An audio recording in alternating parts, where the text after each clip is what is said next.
সময়। কথায় আছে আমাদের জীবনের প্রত্যেক মুহূর্ত স্বর্ণের মতো হয়। এবার হয় আমরা একে নিজেদের কাছে রাখতে পারি বা একে আমরা চলে যেতে দিতে পারি, কারণ এই ছোট ছোট মুহূর্তই আছে যা আমাদের জীবনকে গড়ে তোলে। এখন এই জীবন কেমন হবে তা আমাদের উপর নির্ভর করে। যদি আপনি একটা মুহূর্তের যত্ন না নেন, যদি আপনি এক মুহূর্ত ভালো না বাসেন, যদি আপনি এক মুহূর্ত স্নেহের আনন্দ না উপভোগ করতে পারেন, তাহলে দেখতে দেখতেই আপনার সমস্ত সময় নষ্ট হয়ে যাবে, আপনি জানতেও পারবেন না। অর্থাৎ এই সময় স্বর্ণ হতে পারে না। তবে আমরা একে স্বর্ণ বানিয়ে নিতে পারি আমাদের চেষ্টার মাধ্যমে। এই সময় শুধু একটি লাঙল যা মাটির সাথে লড়াই করতে পারে, আর কিছু নয়। একটা অত্যন্ত গুরুত্বপূর্ণ কথা মনে রাখবেন, আপনার কাছে শুধু সময় আছে। এবার আপনি এটা দিয়ে স্বর্ণ বানাবেন না ঘুমিয়ে স্বপ্ন দেখে কি নষ্ট করবেন, সিদ্ধান্ত আপনারই। রাধা রাধা। একটা সিদ্ধান্ত। এই জীবনে একটা সিদ্ধান্তের গুরুত্ব কি হতে পারে তা কখনো ভেবে দেখেছেন? একটা সিদ্ধান্ত সেই ভিত্তি হতে পারে যা আপনার পুরো জীবনকে বদলে দিতে পারে, এই সমস্ত সংসারকে বদলে দিতে পারে, ভবিষ্যৎ বদলে দিতে পারে। এই সিদ্ধান্ত যে কোন রাস্তা চয়ন করতে হবে, সেই সিদ্ধান্ত যে কখন সামনে এগোতে হবে আর কখন থেমে যেতে হবে, সেই সিদ্ধান্ত যে কখন যুদ্ধ করতে হবে আর কখন নিজেকে পিছু পা হতে হবে। এই সিদ্ধান্ত হলো খুব গুরুত্বপূর্ণ। আর আপনি তো এই সংসারে একা নন, তাই আপনার একটা সিদ্ধান্ত শুধু আপনার জন্যই নয়, সমস্ত সংসারের জন্য গুরুত্বপূর্ণ হতে পারে। এবার এই সিদ্ধান্ত আপনারই হবে। ভাবনা চিন্তা করে নেবেন, সাফল্য পাবেন। রাধা রাধা। ভবিষ্যৎ। সংসারে এমন কোন ব্যক্তি আছেন যিনি নিজের ভবিষ্যতের বিষয়ে ভাবেন না?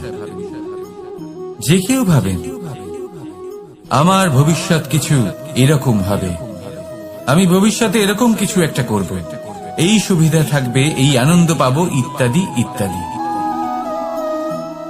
কিন্তু সত্যি বলি, ভবিষ্যতের থেকে বড় ভণ্ড আর কেউ নেই। ভবিষ্যৎ আপনাকে ছেড়ে চলে যাবে, আপনি জানতেও পারবেন না। ভবিষ্যৎ আপনার থেকে আপনার বর্তমান কেড়ে নেবে। অনেক সময় আমরা ভবিষ্যতের বিষয় ভাবতে থাকি, দুশ্চিন্তা করতে থাকি, ভবিষ্যৎ দিয়ে নিজেকে এতটাই ঘিরে ফেলি যে বর্তমান কি তা ভুলেই যাই, তার বোধই আমাদের থাকে না। ভাবুন, ভবিষ্যৎ কি? ভবিষ্যৎ হলো সেটাই যা এখনো পর্যন্ত ঘটেনি। বর্তমান হলো সেটা যা এখন ঘটছে। তাহলে যা এখনো ঘটেইনি তার বিষয়ে দুশ্চিন্তা করে নিজেকে ব্যতিব্যস্ত কেন করছেন? এই বর্তমান, এটাই হলো গুরুত্বপূর্ণ। এর উপরে সমস্ত ভাবনা কেন্দ্রীভূত করুন। মনে লক্ষ্য অবশ্যই রাখুন, কিন্তু পুরো মনোযোগ শুধু বর্তমানে থাকবে। এই বর্তমানকে যদি সামলে নিতে পারেন, তাহলে আপনার ভবিষ্যৎ এমনি উজ্জ্বল হয়ে উঠবে। তাহলে আসুন আমার সাথে ভালোবেসে বলুন, রাধা রাধা। আপনি কখনো জীবনে সূর্যোদয় দেখেছেন? কত প্রশান্তিদায়ক, কত শক্তিদায়ক হয়। মনের মধ্যে যেন একটা নতুন প্রেরণা দান করে, একটা নতুন উৎসাহ। কিন্তু যদি আপনি উঠতে দেরি করেন, তাহলে আপনি এই সূর্যোদয় দেখতেই পাবেন না। ঠিক এরকমই হয় আমাদের জীবনেও। সুযোগ সূর্যোদয়ের মতো। যদি আপনি আপনার জীবনে দরকারের চেয়ে বেশি অপেক্ষা করেন এই সুযোগের সদ্ব্যবহার করতে, তাহলে এই সুযোগ আপনার অপেক্ষা কখনোই করবে না, তা চলে যাবে। সেই জন্য এদের সামনে রাখুন। সঠিক সময় আসলে এই সুযোগের সদ্ব্যবহার করুন, নিজের কর্মকে সম্পূর্ণরূপে সার্থক করুন। এটাকে এক মুহূর্তের মতো দেখুন। যদি এরকম করেন, তাহলে জীবনও সূর্যোদয়ের মতোই হবে, এতে সন্তুষ্টি থাকবে। গৌরব থাকবে, আর থাকবে শান্তি। রাধা রাধা। আমরা জীবনে এমন অনেক মানুষকে চিনি যারা অত্যন্ত শক্তিশালী, নিজের পরীক্ষা দিতে কখনো পিছপা হন না, খুব কঠোর হন, আত্মপ্রত্যয়ী হন, কিন্তু তাও তারা সাফল্য পান না। কেন? কি কারণ হতে পারে এর?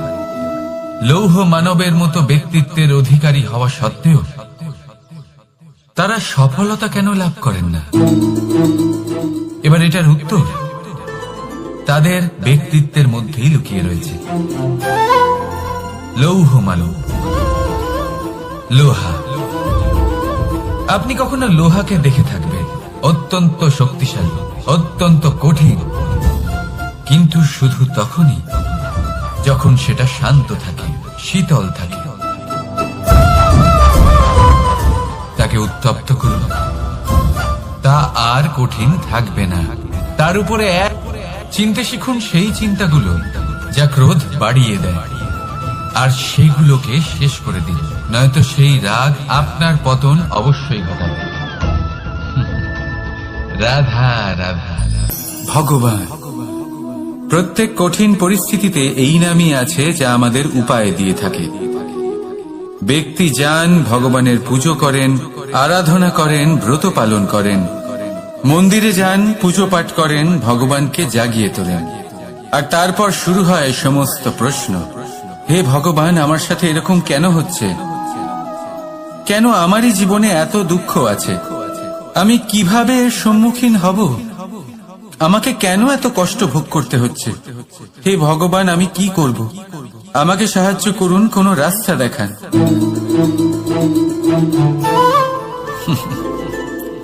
চলুন আমি আপনাকে একটা প্রশ্ন করি।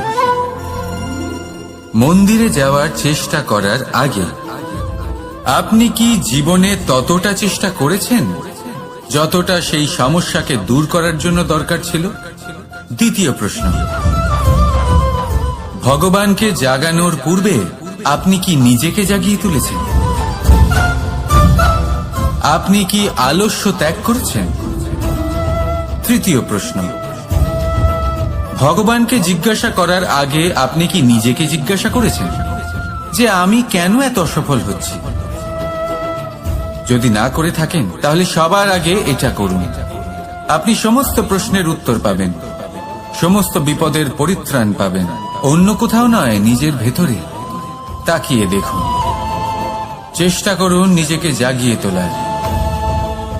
আপনি সফল অবশ্যই হবেন, কারণ এই পরমাত্মা, ওই পরমেশ্বর, ওই পরব্রহ্ম আপনার মধ্যেই তো আছে। রাধা রাধা। আমরা অনেকবার লোকের থেকে এই কথা শুনেছি, জীবনে যখনই ধন অর্জন করবে বাঁচিয়ে রাখবে। কি হয়, কঠিন পরিস্থিতিতে আপনার খারাপ সময় তা আপনার কাজে আসে। কিন্তু এই কথা কি 100% সত্যি? ভাবুন, এই সমস্ত ধন যে আপনি অর্জন করেছেন তা কি আপনাকে সুস্বাস্থ্য দিতে পারবে? এই সমস্ত ধন কি আপনাকে সুখ এনে দিতে পারবে? পারবে না, তাই না? চলুন আমি আপনাকে একটা কথা বলি। পরমেশ্বর, ঈশ্বর, যদি এই ঈশ্বরের উপর আপনি বিশ্বাস রাখেন, সর্বদাই ভালো কাজ করেন, সবার মধ্যে প্রেম ছড়িয়ে দেন, আর সবার জন্য শুধু ও শুধুমাত্র শুভ কামনা করেন, তাহলে আপনার সাথে কখনো কোনো খারাপ হতে পারে না। তাই সময় বদলান, সময় বদলানোর উপকরণ নয়। আর ভালোবেসে বলুন রাধা রাধা। অনেকবার আমাদের দৃষ্টিভঙ্গি এমন হয়ে থাকে যে আমাদের আসল সত্যের থেকে অনেকটা দূরে নিয়ে যায়। আমরা যেরকম দেখি সেরকম সবসময় হয় না। এবারে দেখুন না,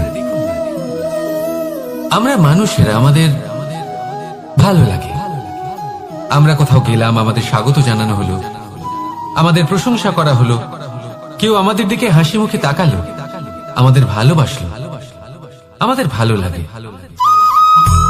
কিন্তু যদি কেউ ক্রুদ্ধ হয়, কটাক্ষ করে, ব্যঙ্গ করে, তাহলে আমরা তক্ষুনি তাকে নিজের শত্রু ভেবে ফেলি, তার উপরে ক্রুদ্ধ হয়ে যাই।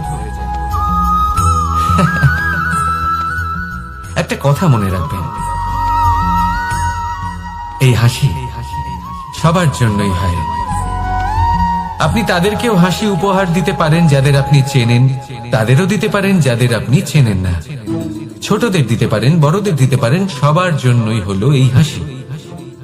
কিন্তু ক্রোধ, ক্রোধ তাদের উপরেই আসে যাদের আমরা জীবনে কখনো হারাতে চাই না, যাদেরকে আমরা অসম্ভব ভালোবাসি, যাদের জন্য আমরা আশা করি যে তাদের জীবনের পরবর্তী সময় সব সময় সুখময় হোক, উজ্জ্বল হোক।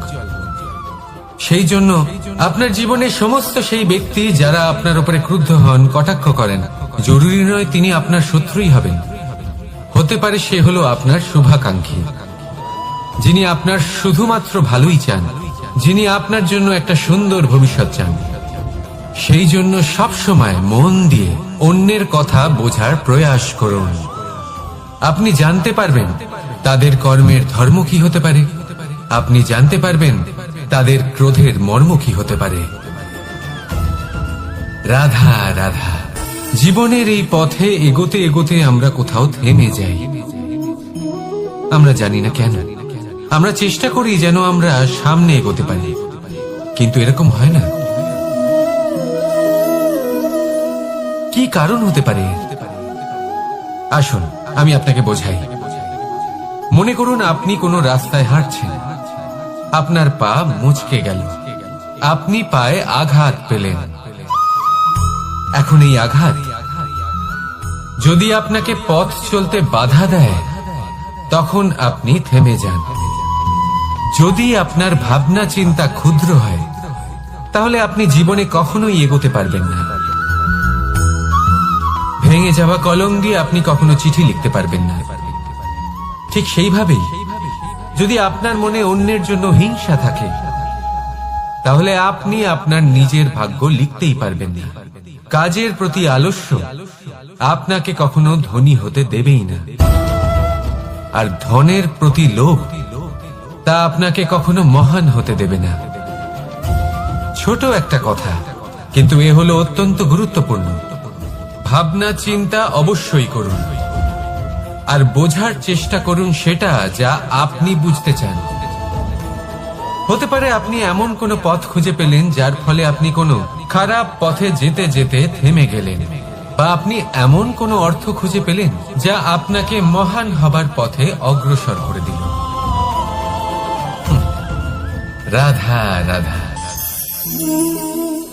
অহংকার এ হলো ছোট একটা শব্দ, কিন্তু এর প্রভাব অত্যন্ত বৃহৎ হয়ে থাকে। আর সব থেকে বড় সমস্যা হলো মানুষ আজ অব্দি বুঝতেই পারেনি যে এই অহংকারের বাস্তব রূপ কিরকম। কেউ একে গর্বের নাম দেন, কেউ একে আত্মসম্মানের নাম দিয়ে থাকেন, এবং কোথাও একটা এমন সময় চলে আসে যখন সময় এই অহংকারকে ভেঙে খান খান করে দেয়। আর তখন না গর্ব আপনাকে বাঁচাতে পারে, না আপনার আত্মসম্মান। এখন যদি আপনাকে উদাহরণ দিই, তাহলে যেখানে আপনি বসে আছেন সেই ঘরেই ওপরে তাকান, সেই ছাদের দিকে। যদি এই ছাদ অহংকার করতে থাকে যে দেখো আমি তো সব থেকে উঁচু জায়গায় আছি, আমার চেয়ে ওপরে আর কেউ নেই, আমি এই ঘরে থাকা সমস্ত ব্যক্তিকে ছায়া প্রদান করি, যদি এই অহংকার এসে যায় তাহলে কি?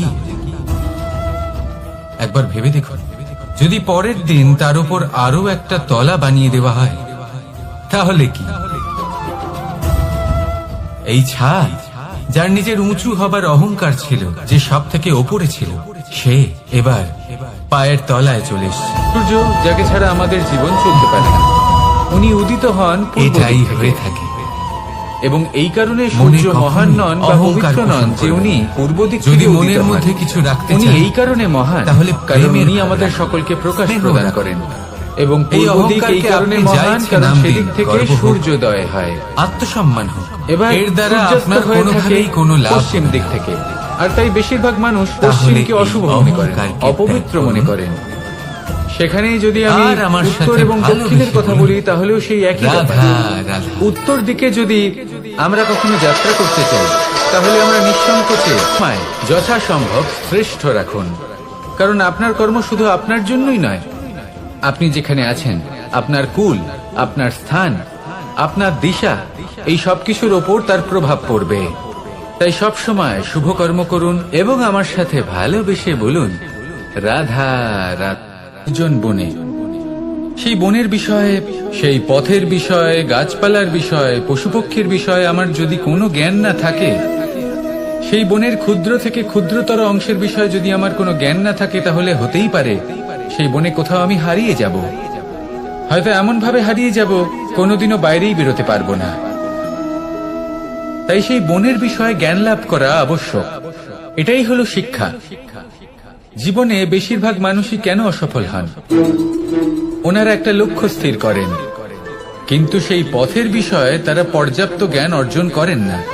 সেই পথে কি বিপদ আসতে পারে প্রত্যেকটা পৃষ্ঠার জ্ঞান তাদের নেই, আর সেই জন্যই তারা অসফল হন। আপনি জীবনে যখনই কোনো লক্ষ্য স্থির করবেন, কোনো লক্ষ্য সাধন করবেন, পরিকল্পনার সাথে সেই পথে অগ্রসর হন। সেই পথকে বোঝার চেষ্টা করুন, সেই পথের বিপদ সম্পর্কে জ্ঞান লাভ করুন, সবকিছু জানার চেষ্টা করুন, অজানা তথ্য আহরণ করুন, আর তারপর সেই লক্ষ্যের প্রতি নিজেকে সমর্পিত করুন। তবেই আপনি সাফল্য লাভ করবেন। আর এই মন প্রসন্ন হয়ে বলবে, এই সংসারে সবচেয়ে বড় পাপ কি হতে পারে? কেউ বলবেন অসত্য, কেউ বলবেন ছলনা, আবার এটাই হলো শিক্ষা। জীবনে বেশিরভাগ মানুষই কেন অসফল হন? ওনারা একটা লক্ষ্য স্থির করেন, কিন্তু সেই পথের বিষয়ে তারা পর্যাপ্ত জ্ঞান অর্জন করেন না। সেই পথে কি বিপদ আসতে পারে প্রত্যেকটা পৃষ্ঠার জ্ঞান তাদের নেই, আর সেই জন্যই তারা অসফল হন।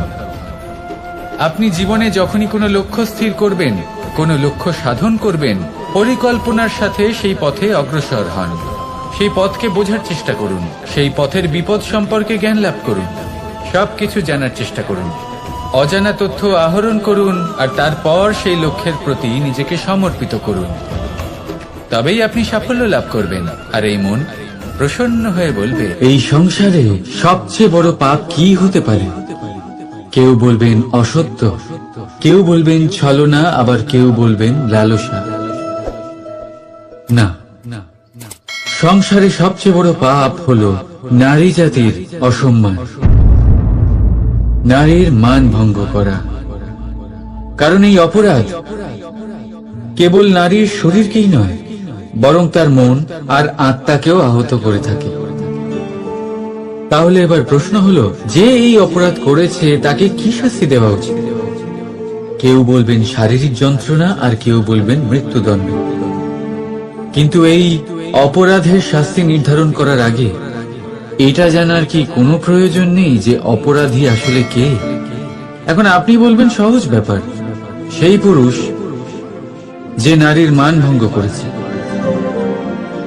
কিন্তু এ কি সম্পূর্ণ সত্যি? নিজের অপমানের জন্য, নিজের সম্মানকে নিজেই হারানোর জন্য কখনো নারী কি নিজে দায়ী হতে পারে না? ভেবে দেখুন, সম্মান হানির থেকে বাঁচার জন্য সর্বপ্রথম সম্মানের সীমার উপর নজর দেওয়া প্রয়োজন। রাবণ সীতার হরণ এই জন্যই করতে পেরেছিলেন কারণ সীতা নিজের বোকামোর জন্য রাবণের সেই সীমা উল্লঙ্ঘন করা সহজ করে দিয়েছিলেন। কিন্তু অশোক বাটিকাতে সেই সীতাকেই রাবণ স্পর্শ পর্যন্ত করতে পারেননি, কারণ সে রাবণ আর তার মাঝখানে ঘাস দিয়ে একটা ছোট রেখা বানিয়ে দিয়েছিলেন। জীবনে না বলতে শিখুন। যদি কেউ আপনার সম্মানের সীমা পার করতে চেষ্টা করে তাহলে তাকে সেখানেই আটকাতে শিখুন। আপনার উপরে ওঠা প্রথম হাত, প্রথম কটাক্ষ ওইখানেই আটকাতে শিখে নিন। তখন কোনো পুরুষের সাহস সুখ, দুঃখ এবং শক্তি, এই তিন হলো এই সংসারের ত্রিদেবের মতো। আমাদের জীবনে যা কিছু ঘটছে এই তিনটির ভিত্তির উপরেই হচ্ছে। আসলে এই সংসারের একটা নিয়ম আছে, যখনই আপনি কিছু লাভ করেন এই সংসার আপনার পরীক্ষা নেয়। এটা জানার জন্য আপনার পরীক্ষা নেয় যে আপনি যা কিছুই লাভ করেছেন আপনি কি আদৌ সেটার যোগ্য কিনা। ঠিক সেইভাবেই এই সুখ, দুঃখ এবং শক্তি আপনার পরীক্ষা নিয়ে থাকে। যখন সুখ আসে তখন সে আপনার পরীক্ষা নেয় যে আপনার মধ্যে অহংবোধ জাগ্রত হয়নি তো। যদি অহংবোধ চলে আসে তাহলে সুখ সেখানেই সঙ্গ ত্যাগ করে।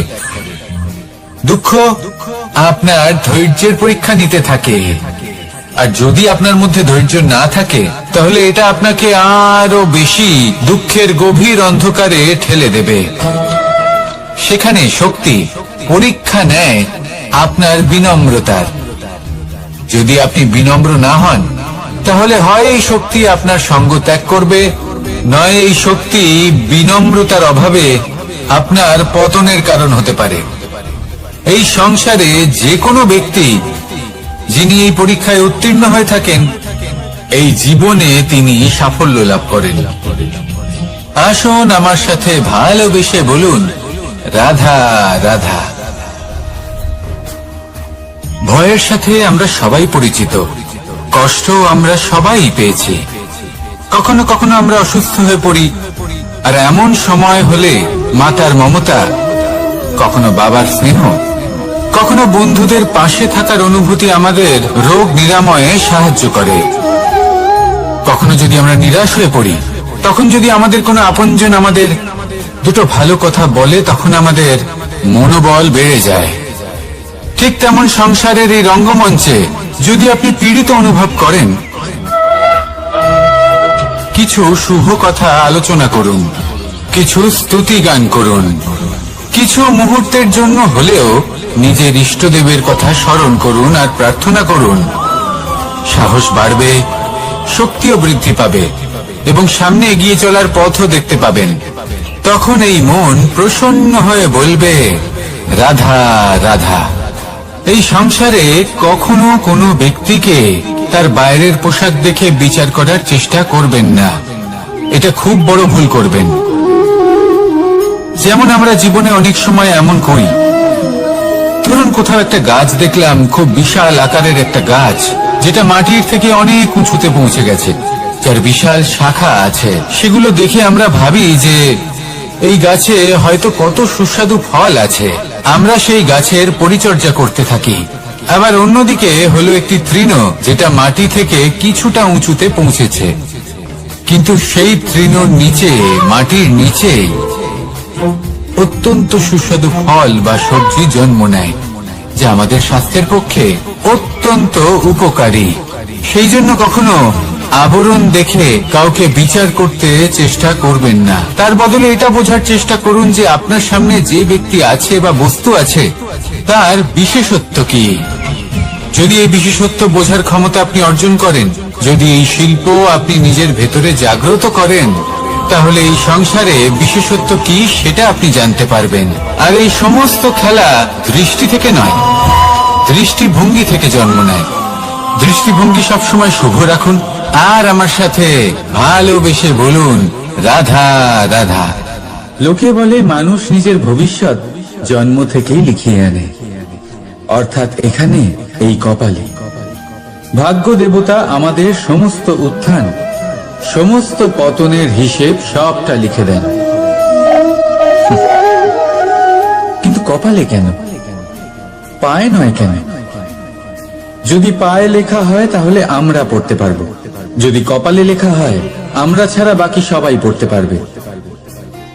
এবারে আমাদের কপাল এখানে তাই প্রতিফলিত হয় যা আমাদের মস্তিষ্কে আছে, আর মস্তিষ্কে থাকে আমাদের ভাবনা।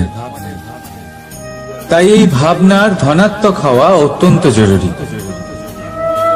এতে বিকাশের জন্য স্থান রাখুন, এতে সবাইকে একসাথে নিয়ে চলার ভাবনা রাখুন, আর বিশ্বাস করুন আপনার মস্তিষ্কের এই ভাবনা সাফল্য রূপে আপনার কপালে অবশ্যই লিখিত হবে। কারণ আপনার ভাবনাই সত্য হয়ে আপনার জীবনে আসে। রাধা রাধা। সময় বড়ই অদ্ভুত, এই সময়, তাই না? দেখতে গেলে এটা একটা অনুভূতি, একটা সংখ্যা, একটা বিষয়। এবারে দেখুন না, সূর্যোদয় সকলের একসাথেই হয়, তাই তো? কারোর আগে কারোর পরে এমন তো হয় না, সবার একসাথেই হয়। আবার সূর্যাস্ত সকলের একসাথেই হয়। এবারে ভাবুন, এই সময় প্রত্যেকের জন্য আলাদা আলাদা। কারোর জন্য এই সময় ভালো, আবার কারোর জন্য এই সময়ই খারাপ। এক্ষুনি এই মুহূর্তে কারোর মুখে সফলতার আলো রয়েছে, আবার কারোর মুখে অসফলতার নিরাশা। এটা কেন? কেন এই সময় কারোর জন্য শ্রেষ্ঠ, আবার কেন তা কাউকে নিরাশ করে? এটার উত্তর হলো আপনার চিন্তা, আপনার কর্ম। যেমন আপনার চিন্তাধারা, তেমন আপনার কর্ম, আর তেমনই হবে আপনার এই সময়। আপনি জীবনে সুখ তখনই পাবেন যখন আপনি কারোর মুখে আশার আলো এনে দেবেন। আপনি আনন্দ তখনই পাবেন যখন আপনি কাউকে খুশি করবেন। হ্যাঁ, এটা ঠিক যে কাউকে খুশি করা সবসময় আপনার হাতে নেই, কিন্তু আপনার হাতে এটা অবশ্যই আছে যে আপনি কাউকে দুঃখ না দেন, কাউকে নিরাশ না করেন। আর কোনো ব্যক্তিকে দুঃখ না দেওয়ার এই চেষ্টাও আপনার কর্মই বটে। আর এই শুভ কর্মের ফল আপনাকে প্রকৃতি অবশ্যই দেবে। তাই মনে রাখেন, ভালো সময় তারই আসে যে কখনো কারোর খারাপ চায় না। রাধা রাধা।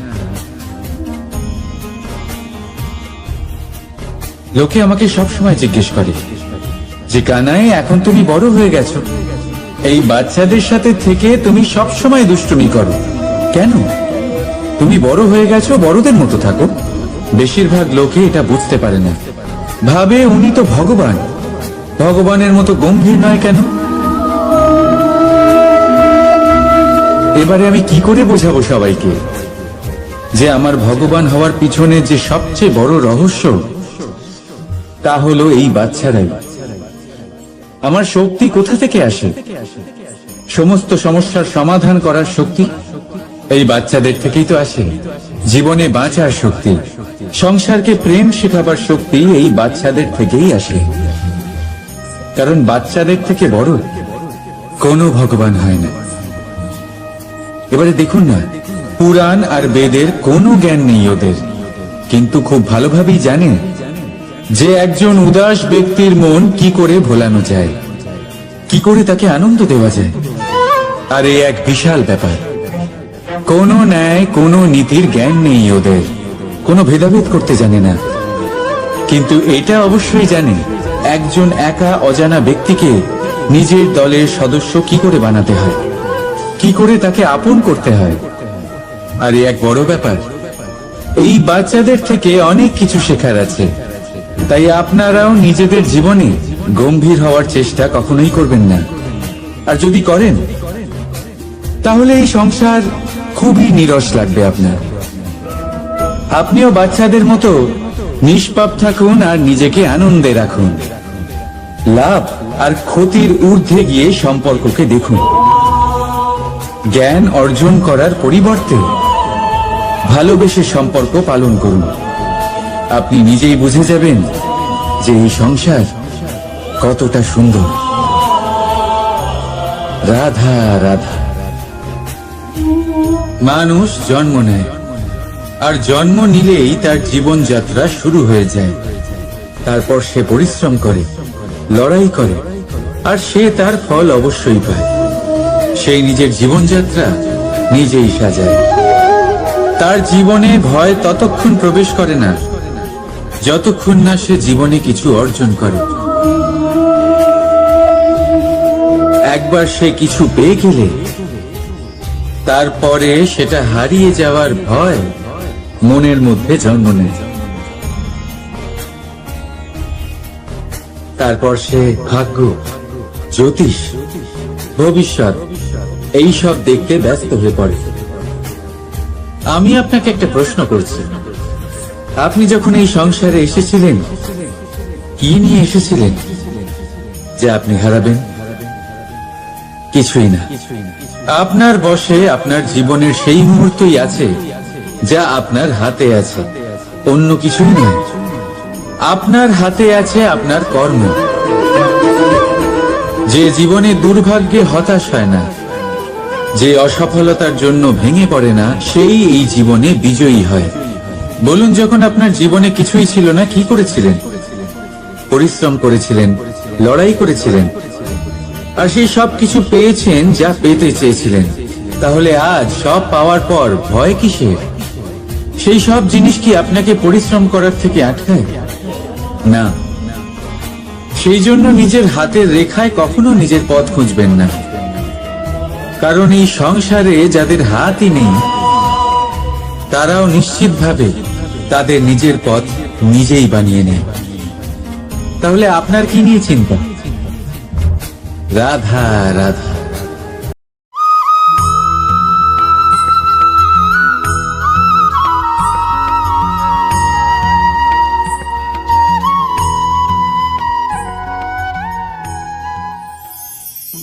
আপনি কখনো জীবনে সূর্যোদয় দেখেছেন? কত প্রশান্তিদায়ক, কত শক্তিদায়ক হয়। মনের মধ্যে যেন একটা নতুন প্রেরণা দান করে, একটা নতুন উৎসাহ। কিন্তু যদি আপনি উঠতে দেরি করেন, তাহলে আপনি এই সূর্যোদয় দেখতেই পাবেন না। ঠিক এরকমই হয় আমাদের জীবনেও। সুযোগ সূর্যোদয়ের মতো। যদি আপনি আপনার জীবনে দরকারের চেয়ে বেশি অপেক্ষা করেন এই সুযোগের সদ্ব্যবহার করতে, তাহলে এই সুযোগ আপনার অপেক্ষা কখনোই করবে না, তা চলে যাবে।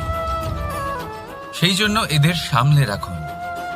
সঠিক সময় আসলে এই সুযোগের সদ্ব্যবহার করুন, নিজের কর্মকে সম্পূর্ণরূপে সার্থক করুন। এটাকে এক মুহূর্তের মতো দেখুন। যদি এরকম করেন তাহলে জীবনও সূর্যোদয়ের মতোই হবে। এতে সন্তুষ্টি থাকবে, গৌরবও থাকবে, আর থাকবে শান্তি। রাধা রাধা। আমরা জীবনে এমন অনেক মানুষকে চিনি যারা অত্যন্ত শক্তিশালী, নিজের পরীক্ষা দিতে কখনো পিছপা হন না, খুব কঠোর হন, আত্মপ্রত্যয়ী হন, কিন্তু তাও তারা সাফল্য পান না। কেন? কি কারণ হতে পারে এর? লৌহ মানবের মতো ব্যক্তিত্বের অধিকারী হওয়া সত্ত্বেও তারা সফলতা কেন লাভ করেন না? এবার এটার উত্তর তাদের ব্যক্তিত্বের মধ্যেই লুকিয়ে রয়েছে। লৌহ মানব, লোহা। আপনি কখনো লোহাকে দেখে থাকবেন, অত্যন্ত শক্তিশালী, অত্যন্ত কঠিন, কিন্তু শুধু তখনই যখন সেটা শান্ত থাকে, শীতল থাকে। তাকে উত্তপ্ত করুন, তা আর কঠিন থাকবে না। তার উপরে এক আঘাত করুন আর তার আকৃতি বদলে যাবে।